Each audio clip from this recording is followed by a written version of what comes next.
In today's video, we're going to talk about double detent shifters, 39 trans, the early Ford 3-speed. We're going to assemble, not rebuild a 3-speed, but we're going to put it together. Comes right back apart the same way. If you guys want a future video, we'll do a rebuild with gaskets and bearings and the whole deal. So, hope you guys enjoy.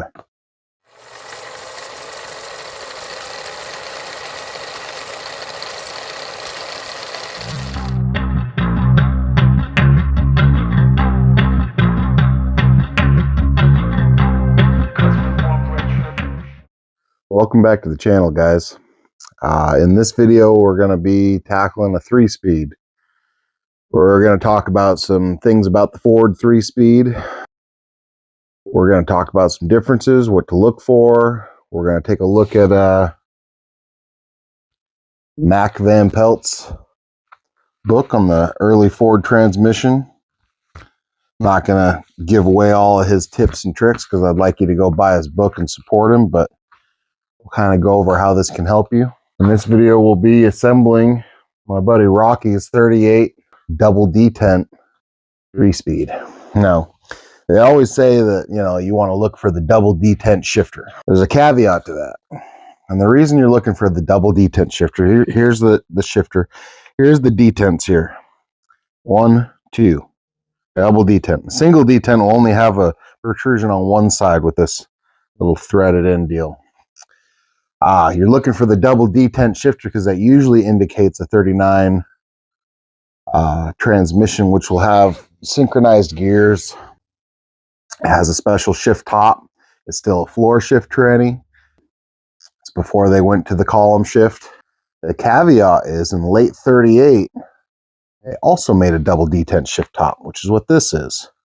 Now the difference is, if you look at this big fork here, it measures 2 3/4 mostly.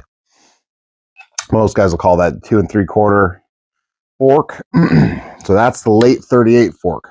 This one, as you'll see, is also a double detent shifter. This is a 39 shifter. That nice swan neck on it. Now, if you look at this shift fork, this one measures 3 inches across. So 3/16. Not that big a deal, right? Well, it makes a difference. It is a different tranny. You can go out and buy a 38. Now, 38 does have synchros in it. It's a good tranny. You can run it. It's not the super desirable tranny, but it's a good tranny. And it's still a double detent shifter. And it's you can put later guts in them with some modifications. You can also modify that. So it's not just the spacing apart. If it was, it'd be real easy, right? Just knock 3/16 off of the fork. The fork position is also different. I'll show you that.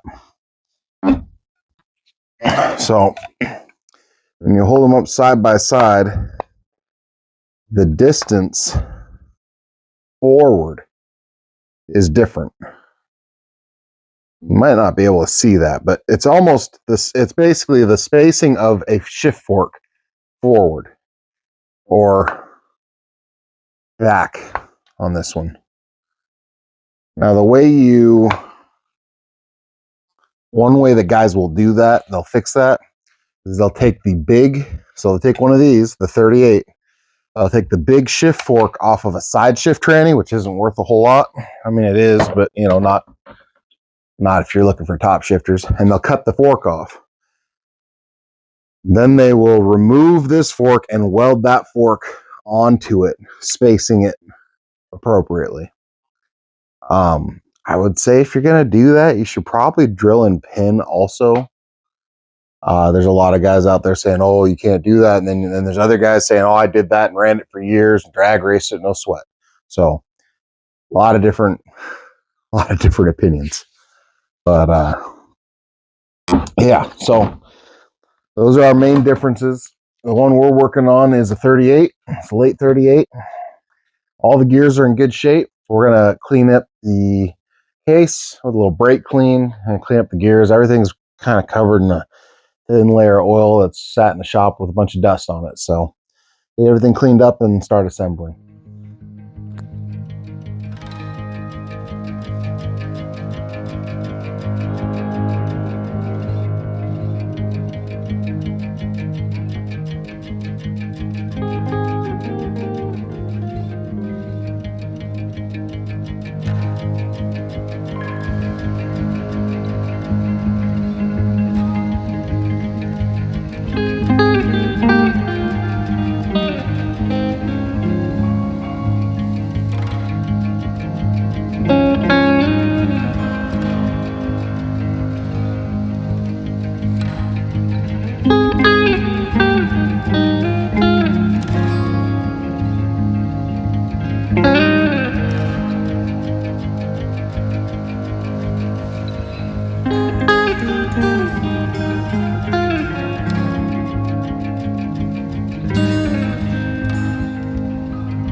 You can see we got our gears cleaned up. We got our housing pretty clean. Some of this old oil is really stuck. I'll chip away at it with a screwdriver or something, but it's really in there. But mostly clean. No loose debris, no gravel, no dog hair, you know, nothing floating around in there extra. So here we are. Transmission assembly, chapter 4. One of the things that I knew about this transmission is that the thrust washer was bad on it. So we had already ordered a replacement. That is step number 2 here, as you can see. Step 1 is the clutch shaft bushings, which are here and here. We're not replacing those. We're going to run them as is. So let's go ahead and put the thrust washer on. Now, by my recollection, the best way to do that is by putting a little oil on it, and it'll kind of stick there. But go ahead and put a little oil on here.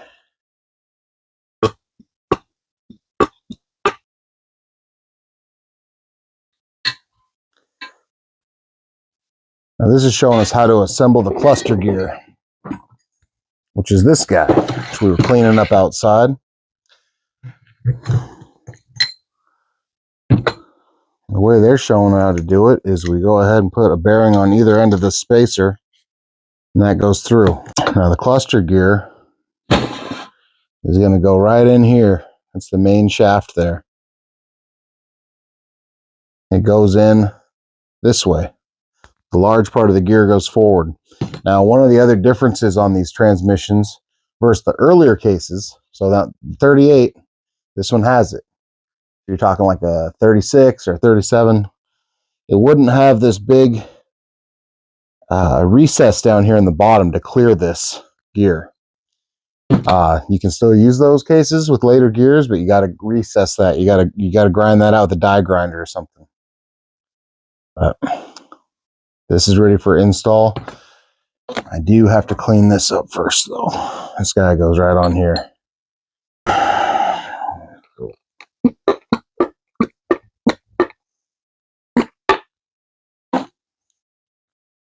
little oil on there. You know, you can use brake clean to clean stuff up, but it really dries everything out. You just want to, you know, it's going to get gear lube, obviously, but you want to clean everything back up a little, oil it back up a little before it all goes back together. So we're going to take this shaft out. This shaft has an eye in it. That eye corresponds over here to this pin, which goes through the reverse gear and the cluster gear through the shafts, and it holds them in place. Let's go ahead and put a little oil on those two.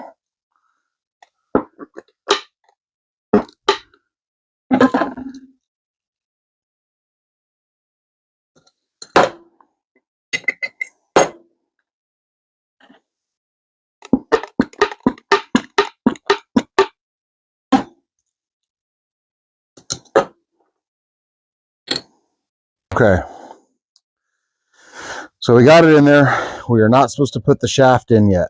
First, we got to put the reverse idler gear in. We're going to pull that out. Reverse idler gear drops in right here.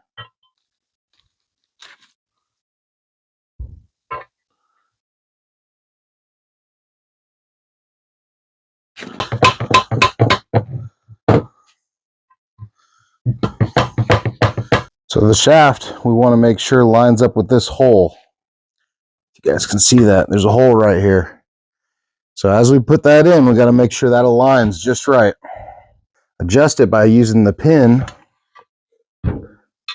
Stick it in there and just rotate it. So you get that lined up just right.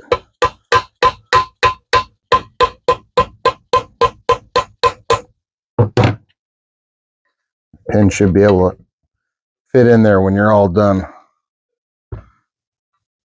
Just like that.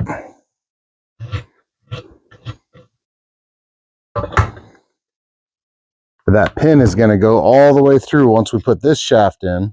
And this shaft's going to wait until after we put the main gears in. Next up, we're going to insert the shaft here.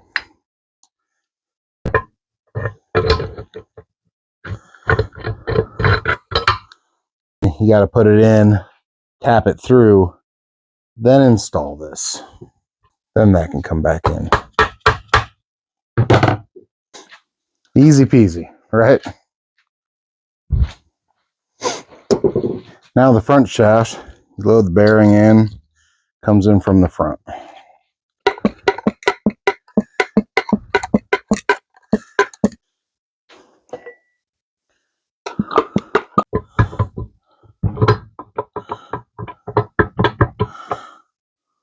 I believe the next thing we do is we put the shaft in. If I haven't forgotten anything here.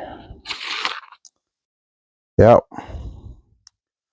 We're going to slide that lower shaft in.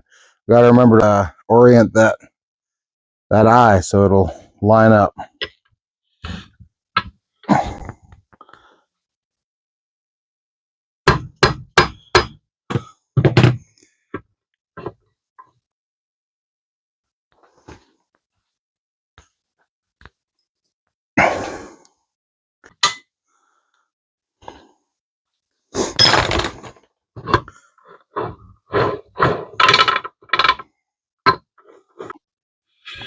That's the bulk of it right there. As you can see, they're all together and sliding and working. That pretty much sums it up. That's just the assembly. That's not the rebuild. That's not new synchros, new gaskets, none of that. That's just how it goes back together. 38 bucks. I appreciate you guys watching. Like, comment, share, subscribe. I'm going to do a rebuild on this transmission. I don't know if you guys want to actually see me just put gaskets on it again, but I'll put gaskets on it on camera if you guys want to see that. But this is basically how it goes together. It comes right back apart the same way, real easy. It does need new gaskets. It'll probably get new bearings before it goes together for final assembly. But that's the basic idea in a nutshell.